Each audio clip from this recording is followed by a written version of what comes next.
Ladies and gentlemen, welcome back to the CnD Podcast, episode 52. Now, on these murder episodes and mystery episodes, I'd like to do and ask one question to my co-host, Danny. Hello. Hello, Danny. Danny, what do you know about the yogurt shop murders? Yogurt shop murders. Why is that funny? I love that title. Is that the title of the video? It can be, yeah. Brilliant. No, I've never heard of them. Well, sit back, relax, grab yourself a drink, and I'm going to take you on a journey. Green wine. Don't know what that is, but green. It's like it's regular wine, but it's green in color. Why didn't they just leave it red or white? Why does it have to be green? Why is it white when it's actually a green color? Wait, wine's actually green? Yeah, I think so. But it was white. Yeah, but it's greenish, isn't it? Huh. When you say green, I'm picturing.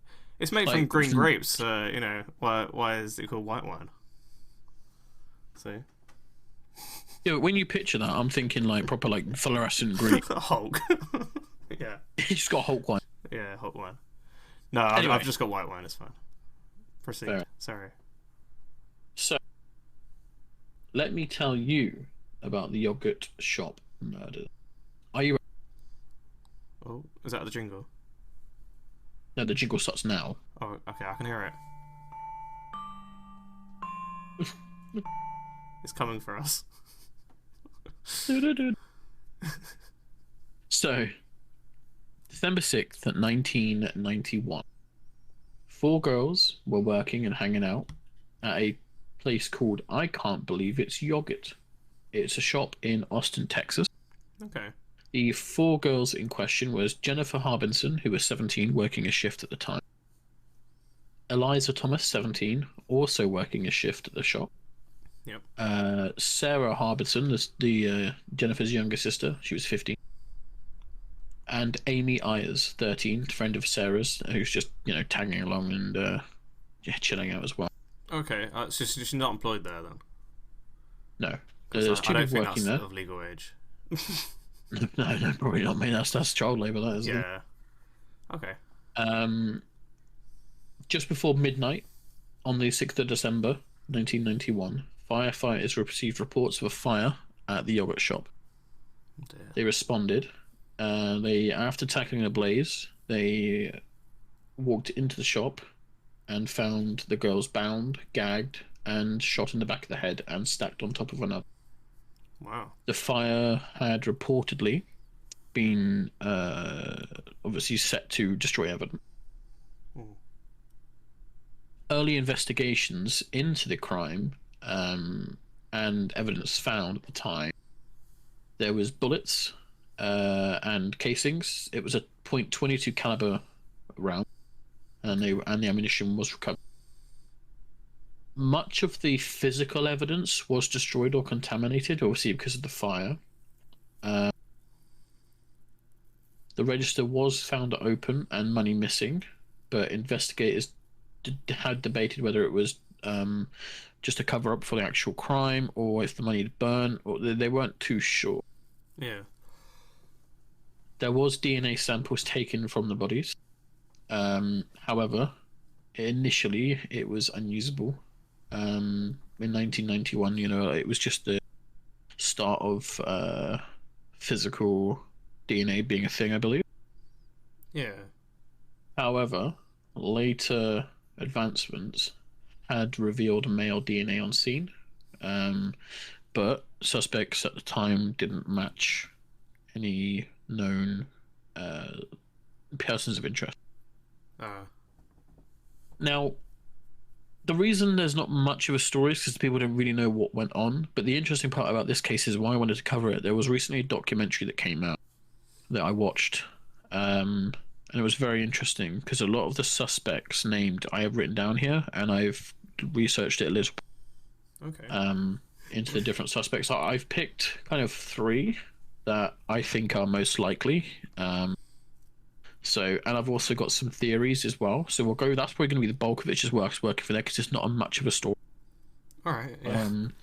So let's start from suspect number one. Here, Maurice Prius. He was 16 at the time in 1991. Yeah. The reason why they were named as a suspect, they were carrying a .22 caliber pistol, the same type of weapon used, and they were arrested in the same year. Both. Yeah. Apparently, he originally told police, his friend, Forrest Welborn. I couldn't find an age for him, but I admit because a friend's probably around the 15 to 17 range, I'd imagine. Apparently, he drove him to the yogurt shop at the night of the murders. And interesting enough, ballistics showed the gun was not the murder weapon, so that's why the charges collapsed. He was on the police radar for years, but he was never convicted of anything. Suspect number two was Forrest Welborn. Didn't have an age for him. I looked, couldn't find. He was brought in due to Pierce's statements that he obviously drove Pierce to the yogurt shop. Police tried to pressure his friend by admitting involvement, but he just denied it. A grand jury did look at this one, but they refused to indict him due to lack of evidence. So he was looked into a little bit, but again got. All right. Now the interesting part: Robert Springsteen, the fifth, I think that number is, and Michael Scott. So they were friends of both Pierce and Welborn. And in 1999, after years of stalled investigation, they were interrogated. Both actually gave confessions after hours of questioning. Yeah. A report suggests that Scott said he tied up with one girl and described the shootings. Springsteen said he had SA'd one of the victims before she was killed. And their confessions conflicted with each other, which...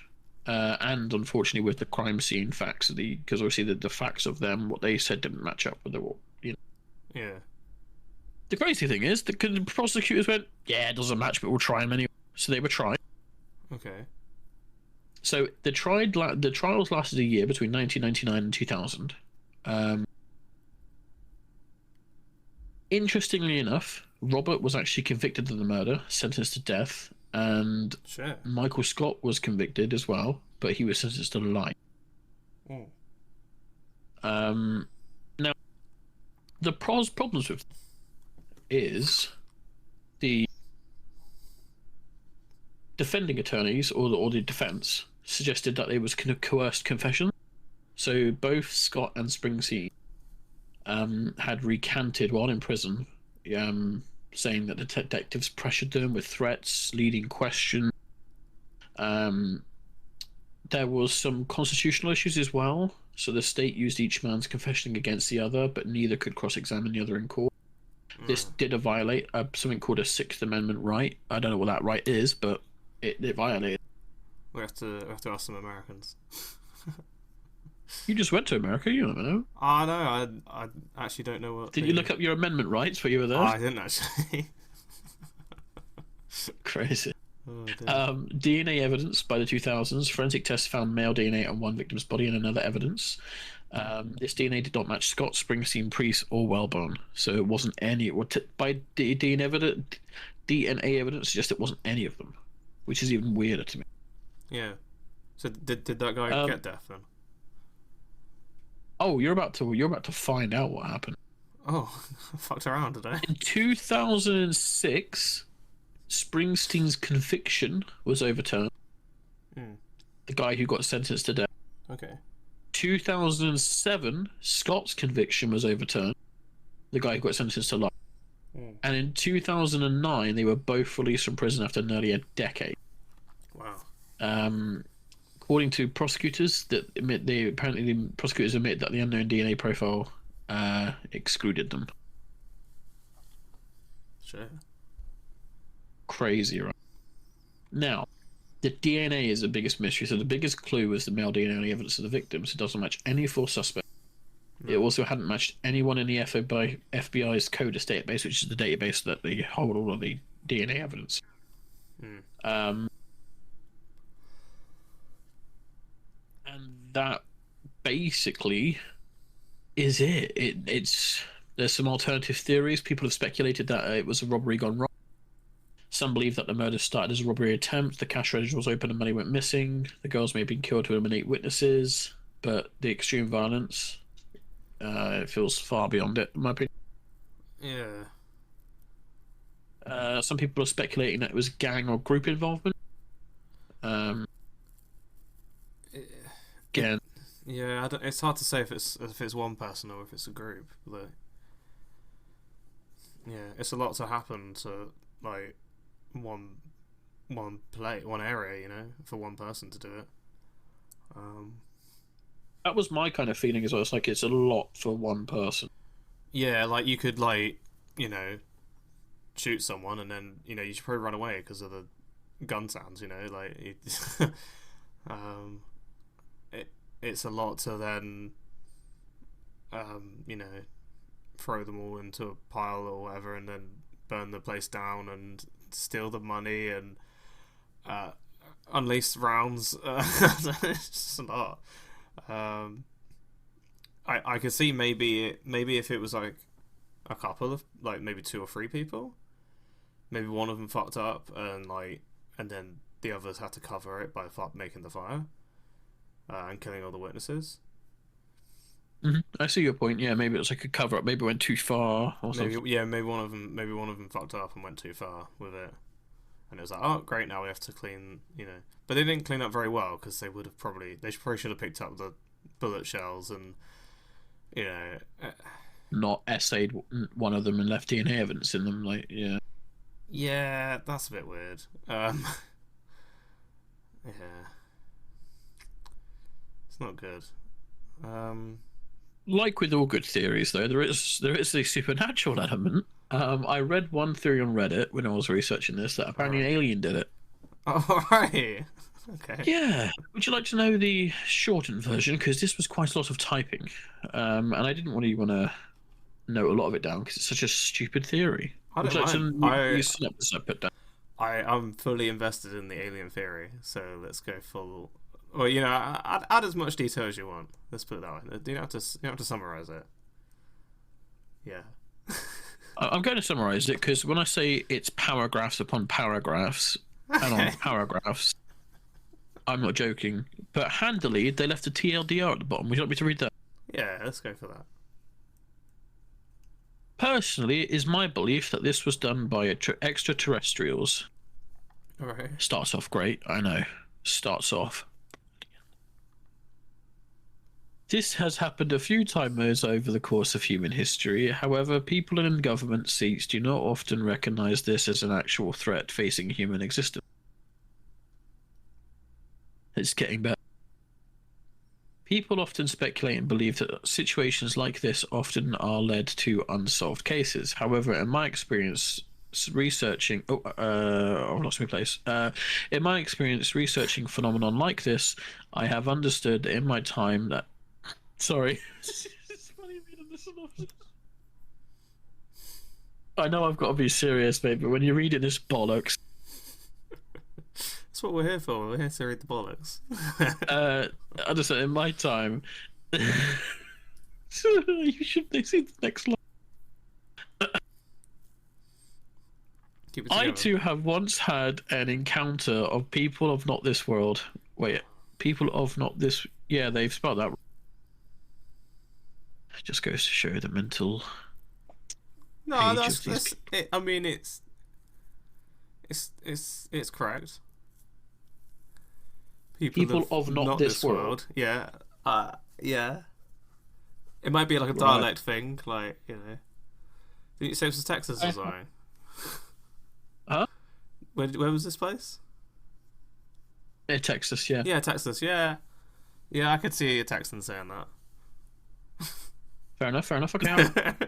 In my experience, people of not this world are generally quite pleasant to talk to. Okay.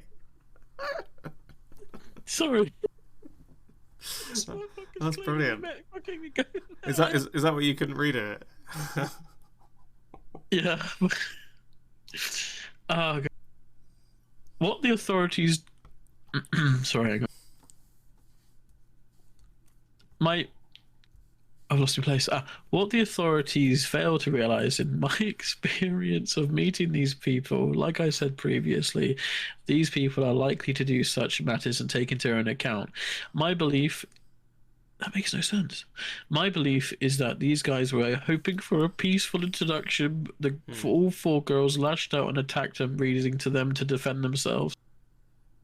Brilliant.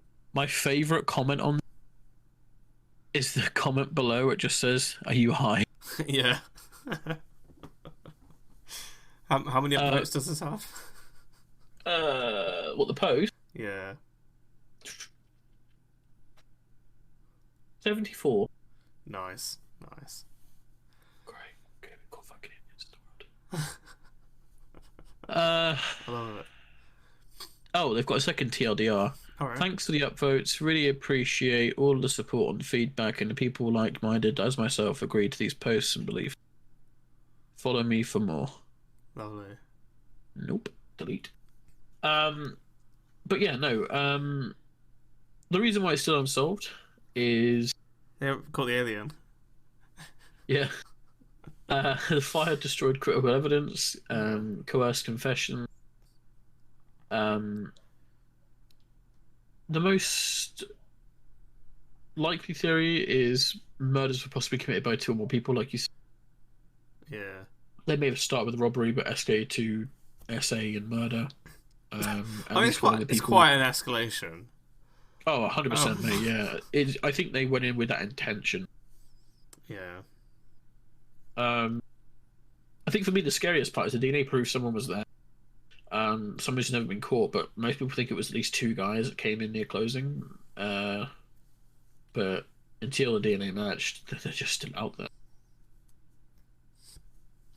Scary. So what are your thoughts then? Yeah, it's scary. I don't know. I used to do close shift where I used to work, and like you meet some right nutters after like midnight and shit, and it's just like Yeah, you do. I don't know. Yeah, mate, can I have one of those pies?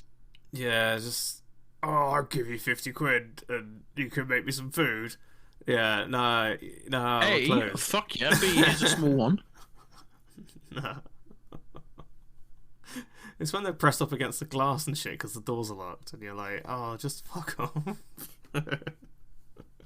Like your zombie's like, cheese. Yeah.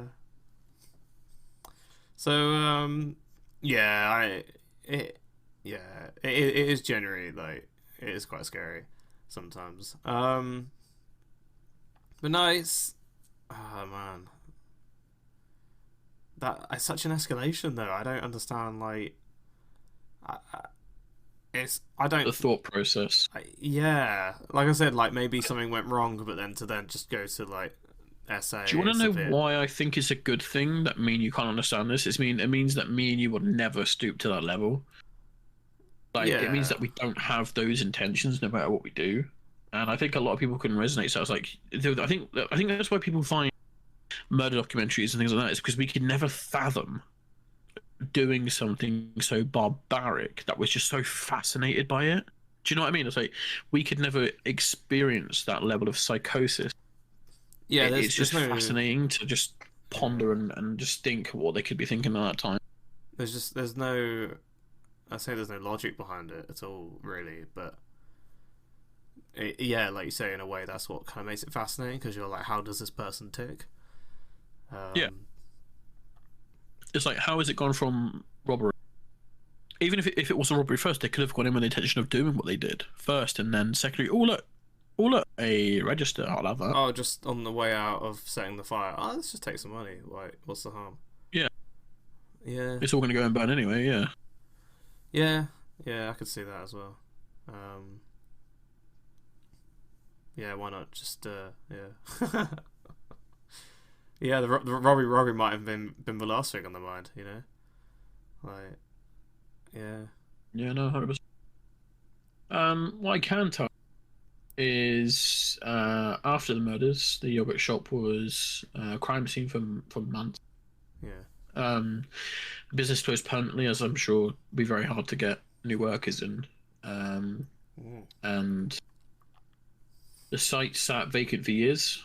It was leased to other small businesses, and then it was made into a memorial Wow. at a place called Austin's Northwest District Park. It's included a tree and a plaque honouring the four girls' family, friends, and the community who still gather there to remember them. That's nice. Yeah. It is, yeah. Yeah.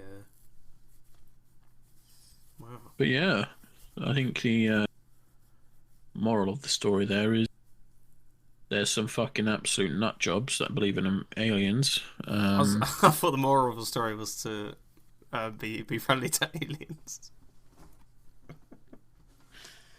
Well, if you're getting fucking oh my blazed. god, I've just looked at the username, Danny.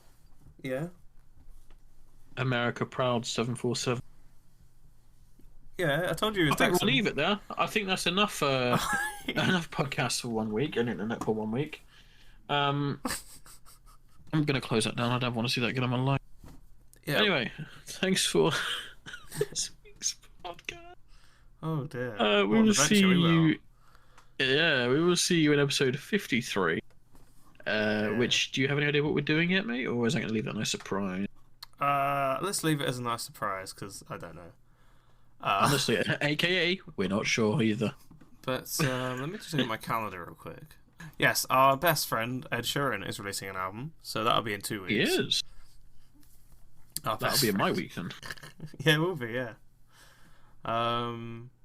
So yeah, no, I have no idea what we're doing next week. Yeah. Well, we will think of something and see you guys next week. Ciao for now. Ciao, ciao.